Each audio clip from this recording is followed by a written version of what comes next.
Welcome back to the NMMA. We just completed the second sim of the 2013-14 season, following a very eventful deadline where two major players were traded back to their home squads. Starting off, Zach Randolph was traded from the New York Knicks back to the Golden State Warriors, the team that drafted him but never debuted him in a single game before moving into Madison Square Garden. And after that, Mike Conley and Paul Pierce were traded to the Philadelphia 76ers, reuniting Mike Conley with the team that drafted him after an extended stint in Detroit. So let's go ahead and jump in and take a look at the standings and see how the cookie crumbled. Starting off in the East, we have the Orlando Magic sitting atop the conference with 45 wins, only 10 losses, and a plus 16.1 differential. Although they are only one game ahead of the Cleveland Cavaliers, since it looks like they played 4 fewer games than the Magic thus far. The plus 16.1 differential is extremely convincing. And this team that has been running virtually the same starting lineup for the past 3 seasons, but now has Bismack Biyombo at the 4, is sitting with arguably the best defense in the entire league. Crazy how they have retooled, and they are on a tear. After that, we have the Cleveland Cavaliers with 42 wins in the 2 seed, running the same starting lineup that they have for quite some time, although they acquired Kyle Lowry to now become their new point guard with everybody, James Harden, Jimmy Butler, and Nikola Mirotic all slotting over one position. They have a plus 12.2 differential and are looking extremely strong, could topple the Orlando Magic at any time. Next up, the Chicago Bulls have fallen just a little bit in point differential. I think they were around a plus 12 before.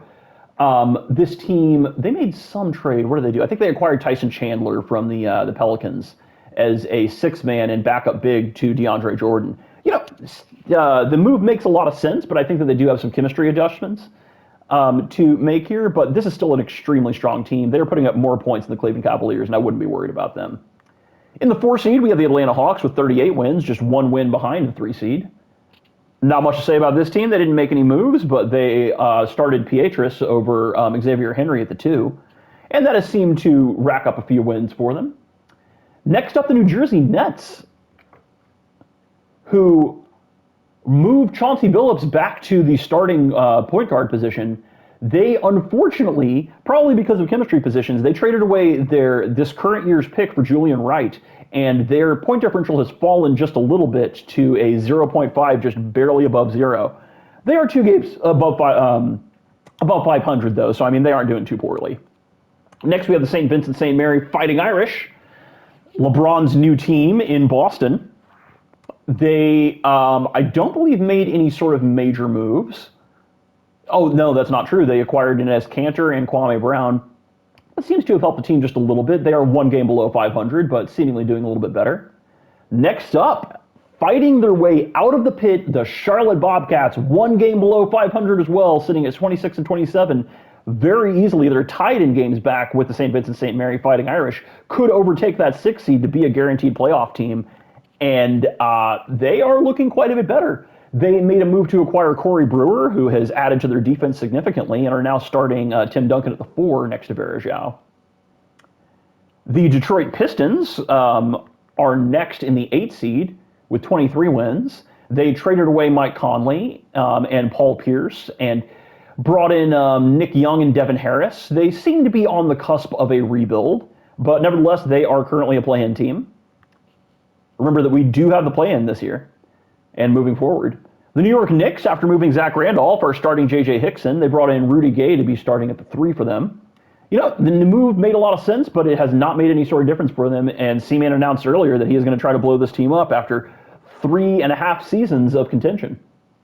Philadelphia 76ers are in the 10 seed after acquiring Mike Conley and Paul Pierce. You know, this is an extremely strong on-paper team with a very balanced starting 5. I really think that a lot of this is just the fact that they made some core mix-ups to their team with that major trade, and it's going to take a little bit of time for the chemistry to adjust. But I wouldn't be surprised if this team climbs a little bit and is firmly in the play-in. Next up, the Miami Heat, with 21 wins as well, is outside of the play-in race currently. They made some trades moving Boozer at the beginning of the season and are seemingly trying to retool around Kevin Durant. Not a bad idea. They do have the 2 very good role-playing defensive guards in Michael Carter-Williams and Matthew Dellavedova next to KD. Perhaps a little bit redundant, but I'm sure that one of them is going to move to the bench in the long run. Next, the Indiana Pacers are sitting in the 12 seed. They've made no major changes just yet, but who knows what's going to be waiting for them around the corner. And with 15 wins as well, but 1.5 games back from the Pacers are the Milwaukee Bucks, who have fallen just a little bit to the 13 seed. Chris Middleton is having a great season and is in the most improved player race, as you'll see later. However, this team is struggling, but that's probably about where they want to be as RJ is targeting the lottery. Washington Wizards are in the 14 seed. No major changes for them. Cookie 0-5 continues to have a strong rookie season. And in the bottom of the East, the Toronto Raptors with a massive, 4.5 games back from the Washington Wizards, but 6 wins back with a minus 16.3 differential. They are firmly in the bottom spot and going to be targeting the high lottery for someone to add to Harrison Barnes, Anthony Bennett, and Jonas Valanciunas. Moving over to the West, the Houston Rockets only lost 1 game in the second sim. We moved to a balanced system and moved Gordon Hayward back to the bench, starting Landry Fields with even more minutes than before. And that has paid off dividends. We're up to a plus 22.1 differential, which is better than I think any team has been in a single sim.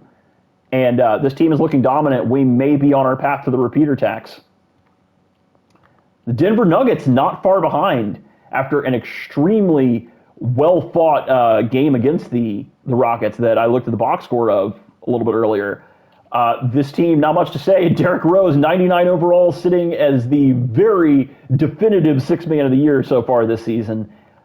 This team is a force to be reckoned with a plus 17.7 differential. Could they make some tweaks to raise that? Probably, but I think that can just be done internally. No reason to make any sort of trades when a team has 43 wins, 2 sims into the season.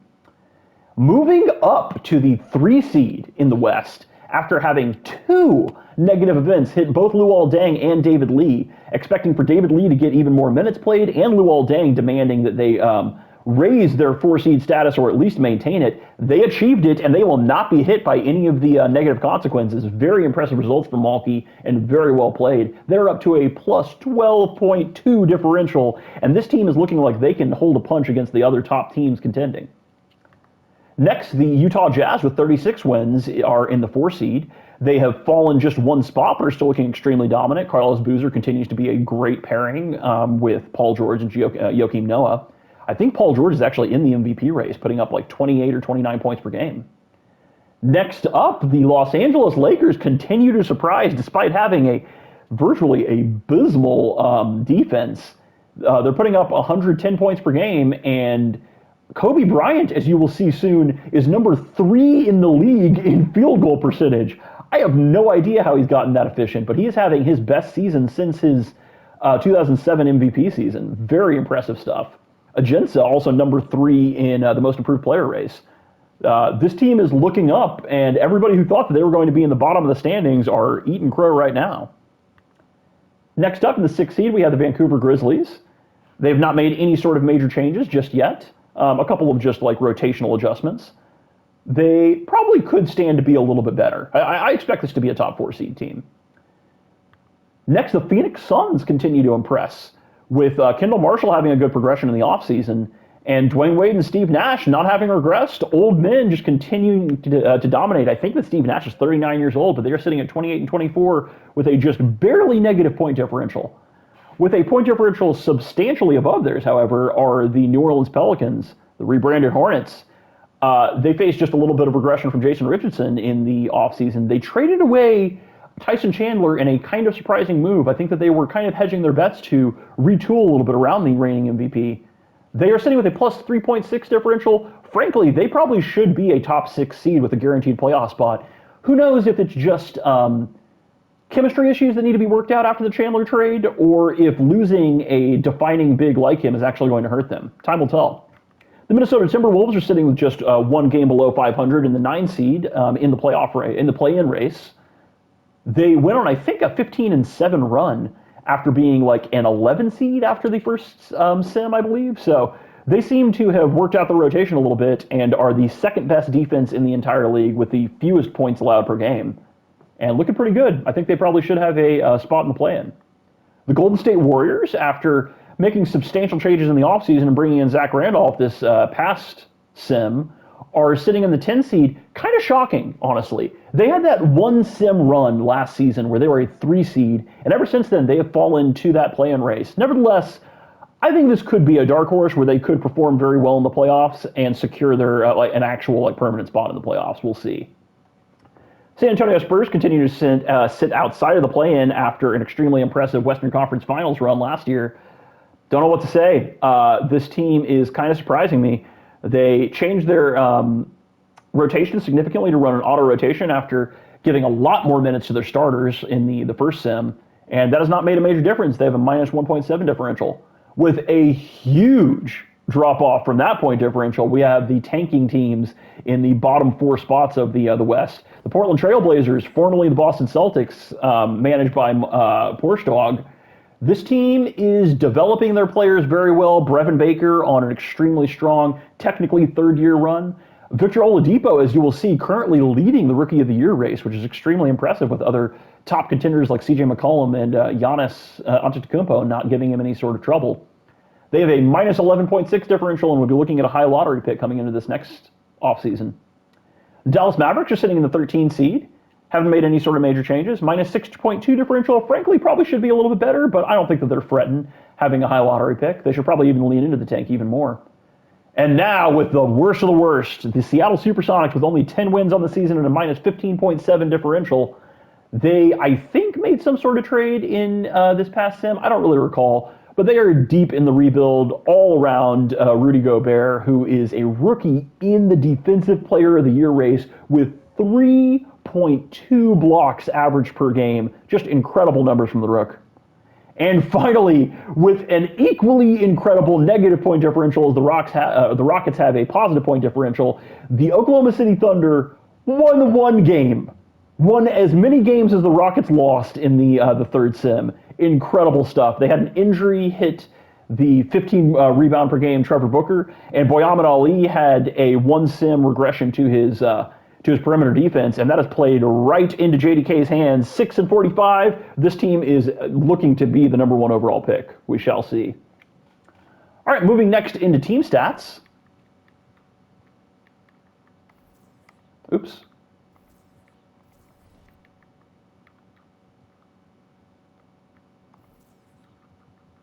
And sorting by points per game. The Rockets with now a substantial lead on the Denver Nuggets. They are clicking on all cylinders. We also moved Jason Terry and Wilson Chandler to the bench, who were both kind of chucking, and so I think that we've increased our efficiency a little bit more and gotten the ball dispersed to our top shooters, and that has contributed a good amount. The Timberwolves, despite being a fairly strong play-in team with the second worst points per game in the league, that is pretty incredible. All defense all the time, that's Shane's motto. But they are, yeah, definitely sticking to that with the least points allowed per game. Although they are the least points allowed per game, as we will see in defensive ratings soon enough, the Magic are actually the best defense in the league. You know, I usually have a bias against playing a traditional big at the 4, but it seems that with Kevin Love's ability to score and stretch the floor, that hasn't really mattered for them and has probably contributed to a lot of good mismatches and the strength of that team's defense. Sorting by offensive rating. As always, remember that if there is a big delta between your offensive rating and your points per game, that probably means that your team is either over or underperforming, so expect that to regress to the mean. And here you can see a pretty substantial gulf between the Magic and the Kings in defensive rating. So, frankly, they could probably be allowing even fewer points per game than they already are at something like 93.5. That team is looking dominant and very well could be looking at a third finals run in a row. And finally, we show point differential. We have 5 teams with double-digit point differentials. The Bulls looking very close at 9.9 and the Jazz at 9.2. Either of them could peak into that double-digit tier. Seems that while the tails of the league have spread out a little bit with 4 extreme tanking teams and like 5 or so extremely dominant top teams, there has been quite a bit of balance in the middle, which is good to see. All right, next let's take a look at league leaders. I'm going to sound like a broken record. Here we are. 4 seasons in, 3.5, and Kevin Durant almost averaging 30 points per game, looking for yet another scoring title. Just incredible stuff. Paul George taking the leap and being 28 points per game is also extremely impressive. With 2 steals and 1.2 blocks, no surprises here that he is firmly in that MVP race. Shout out Boyamid Ali. 19.9 points per game, good for 21st in the league. Zach Randolph now sitting atop the league with 12.8 rebounds per game, followed by Ibaka and Ed Davis. Dwight Howard, since moving away from a 7 seconds or less system, has worked his rebounds up just a little bit more and is being featured more in the offense as well.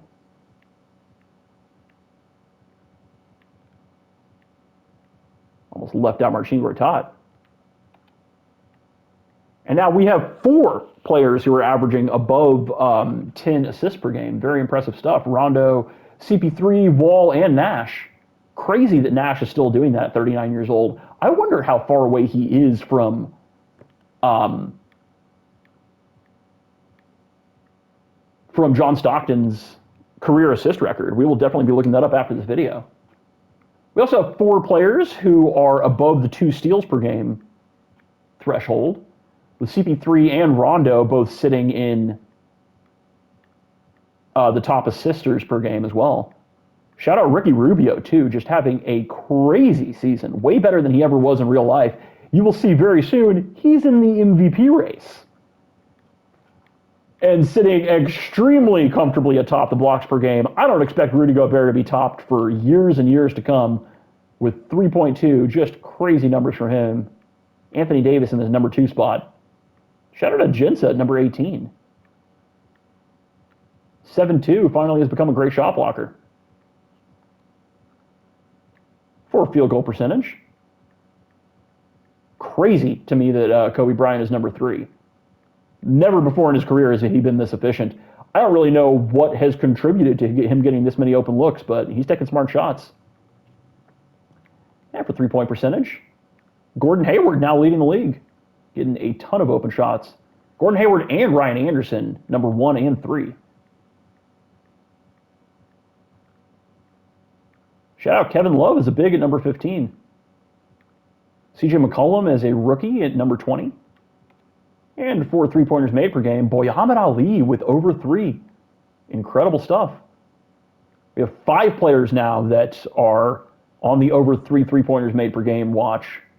Very indicative of the oncoming 3-point revolution.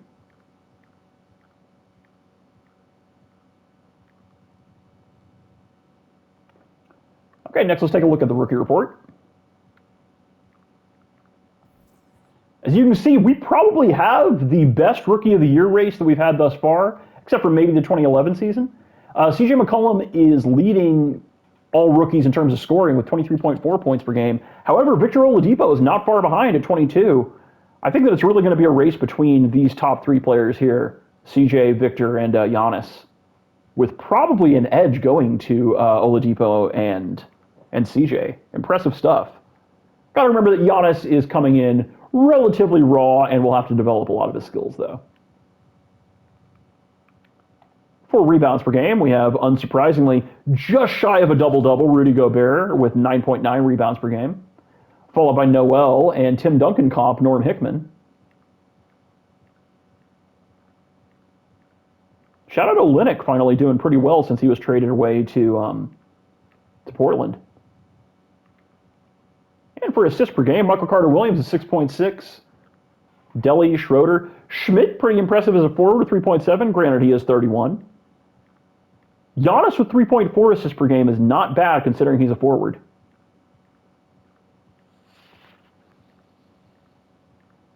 Shout out Big Bob Covington with 1.5. As you can see, the assisters fall off pretty quickly for rookies here. All right, let's take a look at picks. Remember, this is up to date with any of the trades that happened prior to Sim 2. Also, very important to remember, if you see anything from years 2014 through 2017 that are listed as a Trailblazers pick, that is actually going to be based on where the Fighting Irish fall. So you can see that here, 2017. This and this, these are both Fighting Irish picks. And vice versa, if you see anything labeled as a Fighting Irish pick from 2014 through 2017, that is actually going to be based on where the Portland Trailblazers fall. The names will match yet again, though, starting in 2018. So 2018 onwards, no need to do any sort of mental math. But as you can see here, this and this, these are both actually Fighting Irish picks.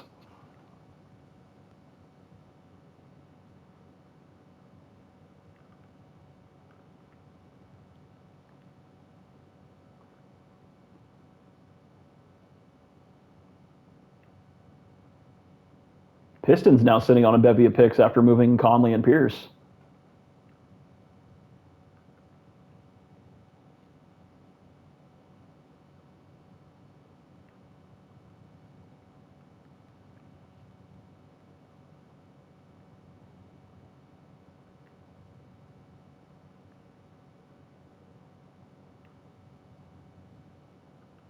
Ton of picks for the Trailblazers, ton of picks for the Thunder, for the Sonics. All teams with a strong future for the Wizards. A lot of things could change. Okay, next we're going to take a look at cap sheets. Salary cap is turned off. I'm going to sort this by most expensive salaries, although we were doing it by overall in the past. This is just going to make it a little bit easier to enter the sheet, enter the information into your sheet. Which, yet again, please be updating your own sheet. Please, please, please. Shane has been a huge help, but this should not fall on him. We're all grown men, and we can update our own spreadsheets with numbers. And that will definitely help with any sort of delays in the offseason.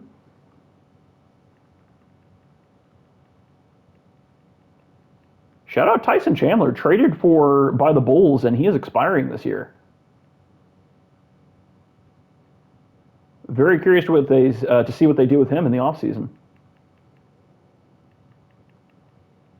Ron Artest finally coming off the books for the St. Vincent St. Mary Fighting Irish. He was part of the Kyle Lowry trade, bringing in, I think, 2 firsts for the Fighting Irish.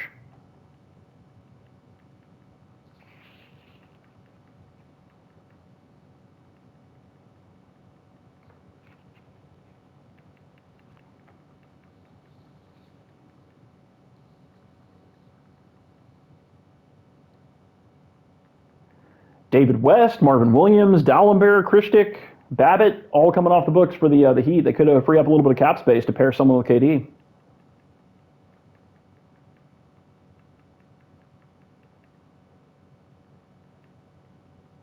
Luol Deng coming off the books for the Kings. Very curious to see what they do with him. He has been a huge contributor to the 3-seed run. The plus 12.2 differential, who knows what could happen in the playoffs. They could be looking at re-signing him, or could be looking at a very different squad. Big questions for the Kings.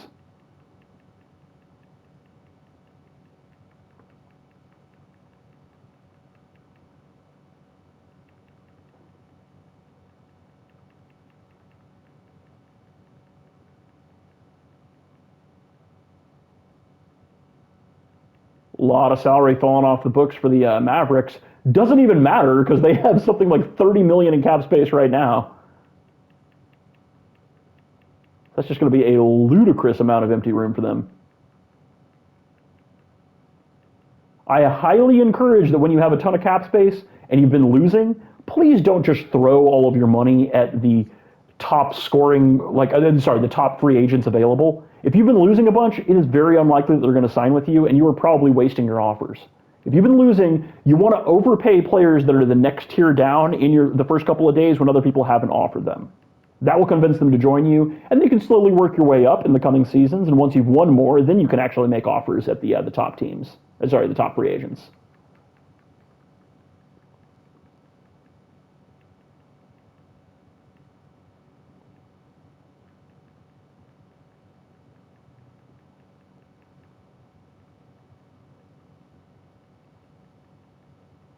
Locked up Rockets could have some questions in the offseason, especially if we repeat and end up having to lose one of our stars.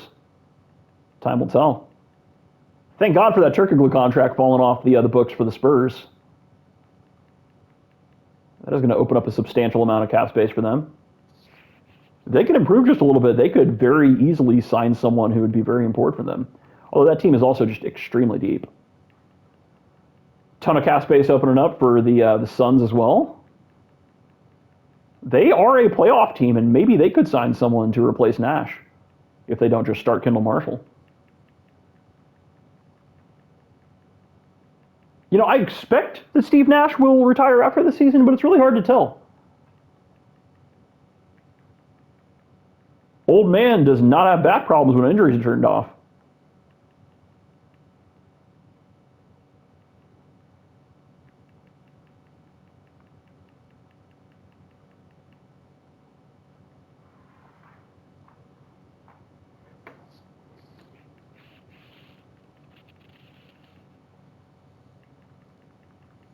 That 20.88 million of Zevo falling off the books for the Warriors after the season.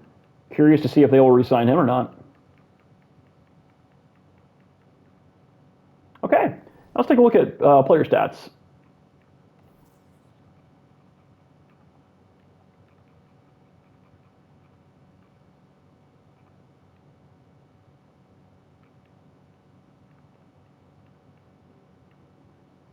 The struggling Philadelphia 76ers continue to be the 11 seed, or the 10 seed, I think.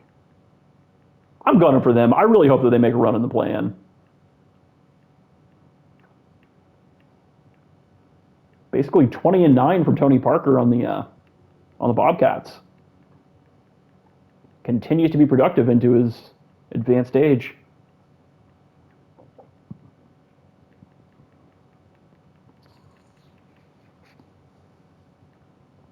23.4, 11.7, 5.7 from Blake.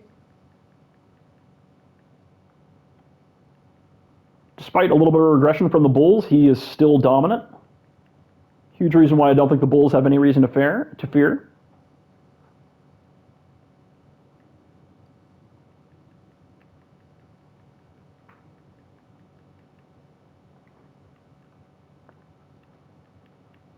Westbrook's steals have kind of regressed over the past couple of seasons. Quiet story there. Curious to see why that's the case. Could be the system that they're running, or could just be that he's focusing on other parts of the game. Batum, the rise of him has probably contributed as well. Man, it is really just KD against the world in Miami. Thank God they got sunny skies. 28, 7, 2.3, 2 steals, 1.2 blocks. Let's see how the efficiency is. 53.5 and 42.5 from 3. Yeah, Paul George was a great pick.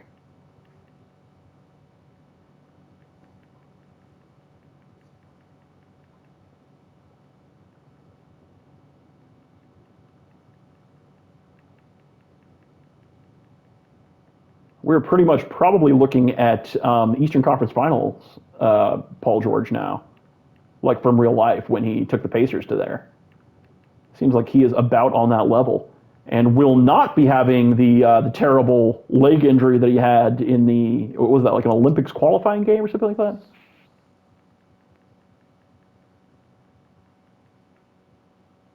Melo with 23 points per game. I know the Magic have been keen on retooling this season, but honestly, I would stay the course. B-Harp is looking good.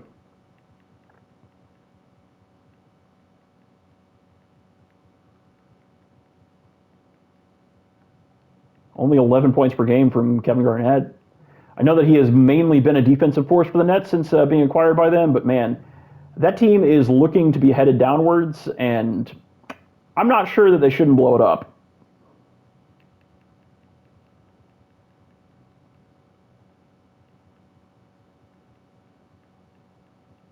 Chris Paul scoring even more than he was in his MVP season last season.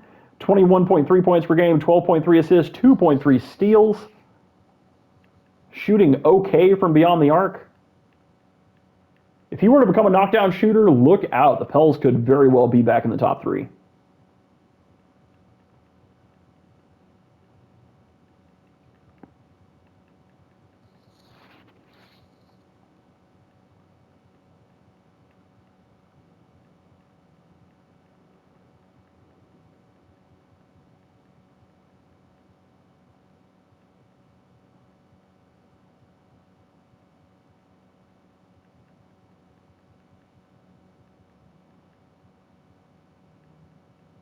26.6 points per game, 6.6 rebounds, 6.2 assists, 1.9 steals. Wade is just a system unto himself.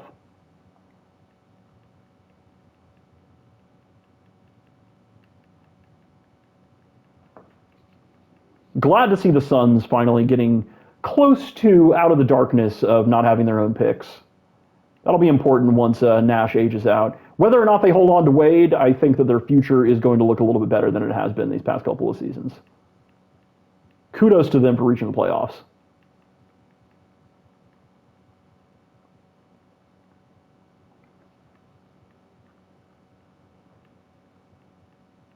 Victor, man. If he can just get his shooting up to like 38%, he could be a real force, probably a 25 point per game scorer.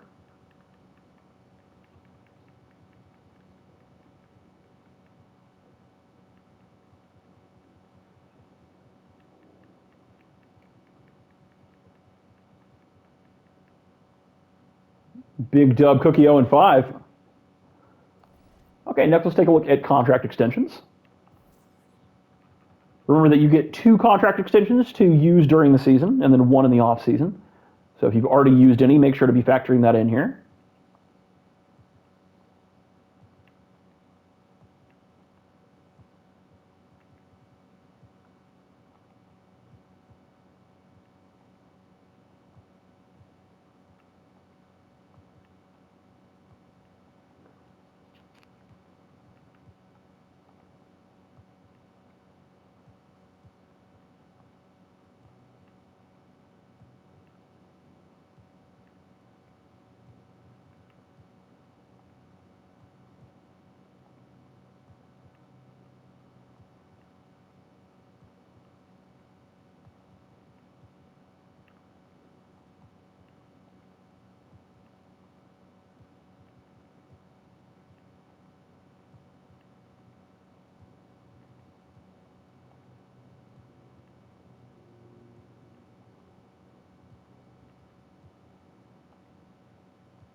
Chris Paul will resign for the Pels. Big news for New Orleans.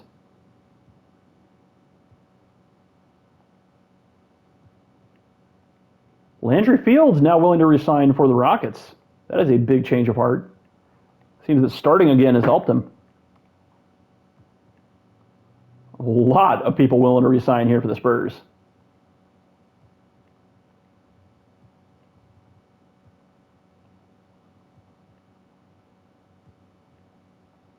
D-Wade for the Suns.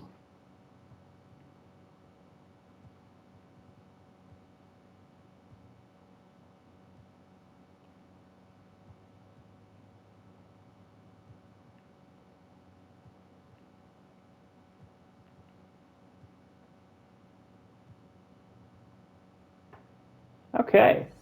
And now let's take a look at the award races. So sitting atop the MVP race, not surprising when you only have 4 losses on the entire season, John Wall, 22.4 points per game, 10.7 assists, 1.5 steals. This may be his year. You know, he fell to CP3 last year, but then became the very dominant finals MVP force that we saw in the playoffs. Crazy story here, though, is with every other candidate. Steph Curry and Derrick Rose, both MVP candidates in the top 4 from the Nuggets. That is crazy that Derrick Rose is number 4 in MVP votes and is the 6th man for this team. Just, that's what happens when you bench a 99 overall, but, you know, can't argue the results. And Ricky Rubio, insane to me that 2K has determined he is the most valuable player for the Orlando Magic. I know that he's been dominant, 19.4 points per game, 9.1 assists, 2.2 steals. However, nobody was expecting this. Considering that he has developed a knockdown shot, it's not that crazy, but man, I would be holding on for dear life if I was B-Harp looking at a number 3 MVP candidate as only an 85 overall. And rounding out the group, 93 overall Paul George, 28 points per game. We already talked about him. Frankly, he should maybe be even higher on this list. I'm kind of surprised that he's not higher than Ricky Rubio, but I guess the fact that they're a 4 seed is contributing to that. Rookie of the Year, very tight race here between Victor Oladipo and CJ McCollum. Arguably Rudy Gobert also in the race as well with his blocks buoying him alone, but it's hard to argue with 2 over 22 point per game scorers. Sixth man of the year, we have Derrick Rose and Al Horford. Yet another case where the Nuggets have 2 players who are in the top votes for a season award. Crazy stuff. Shout out Tyreke Evans for being in the race yet again.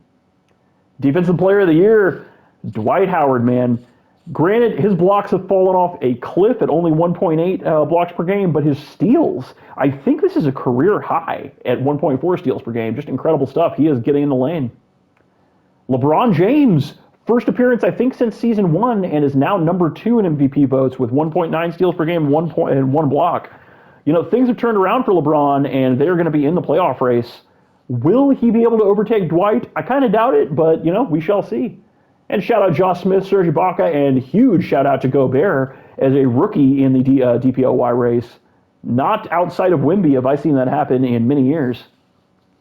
Most improved player, no surprises here. Thomas Robinson, 19 points per game, 8.6 rebounds per game. The Wizards, after moving off Kanter, have firmly moved into Thomas Robinson being their de facto combo big for the future. Isaiah Thomas, after getting a huge starting stint for the Nets, scoring 13.2 points per game and 4.2 assists, makes sense. Alexis Ajinça at number 3. You know, he has gone +8 over the past 2 seasons and averaging a triple-1, I believe, at least, with 1.6 blocks. You know, he's looking hot. Brevin Baker, too, man. Year 3, very, very strong technical rookie season last year. Chris Middleton as well. It's a tight race here. I'm very curious to see who ends up with the award at the end of the year. I think probably Thomas Robinson. And Kia Clutch Player of the Year, although this does not actually get given out because of where we are in history. Blake, KD, LeBron, Wade, Harden, all make sense. And finally, let's take a look at All-Star votes. So in the Western Conference, we have Derrick Rose leading all voters here. Makes sense by a pretty substantial margin. CP3 and Kobe in a very tight race with one another. Curious to see if any team gets more than one backcourt player in the All-Star game. It looks like it's only the Nugs who might be able to do that here. And for the front court, we have PG, and then 3 centers, DeMarcus Powell and Dwight Howard. Someone is going to be snubbed or fall to the bench. Probably Dwight. Shout out Zach Randolph. Shout out Al Horford. Luol Deng getting a substantial amount of votes as well. And for the East, we have James Harden leading the backcourt voters. Incredible how he's progressed. Ricky Rubio and Tyreke Evans both in the race here. 3 Knicks as well, despite being an 11 seed. And for the front court, we have LeBron, KD, Blake, Carmelo, Dirk. Crazy that we still have the 3 Bobcats up in the top here. Okay, that'll wrap it up, and we will probably have the deadline set for Sunday night. So happy trading, happy signing.